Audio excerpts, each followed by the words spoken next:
तर गेवराईचे आमदार विजयसिंह पंडित यांनी उपमुख्यमंत्री अजित पवारांनी फोनवरून बीड जिल्ह्यातील अतिवृष्टीची माहिती दिली।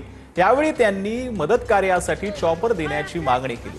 नांदूर हवेलीमध्ये 24 आणि दुसऱ्या गावात 12 लोक अडकले आहेत। यापैकी 4 जणांचं रेस्क्यू करण्यात आलं आहे, तर अजूनही 32 जण घराच्या छतावर आणि पत्र्यावर अडकून पडले आहेत।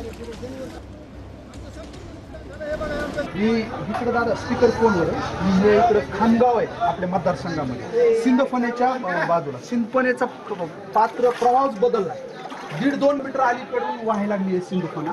त्याच्यामध्ये वस्तीवर लोक अडकलेत, एका ठिकाणी 23 लोक अडकलेत आणि त्याच्या पलीकडे पुढं कानडी पिंपळगाव आहे, तिथं 12 लोक अडकले। आणि मला असं वाटत नाही दादा बोटनी ते रेस्क्यू होऊ शकतात म्हणून। कलेक्टर बीडला बोललो मी, बाबा म्हणजे हेलिकॉप्टर चॉपर एकदा बघू द्या एनडीआरएफच्या टीमला, बोटनी काय रेस्क्यू होणार नाही ते, तर ते चॉपर मागवलं पाहिजे असं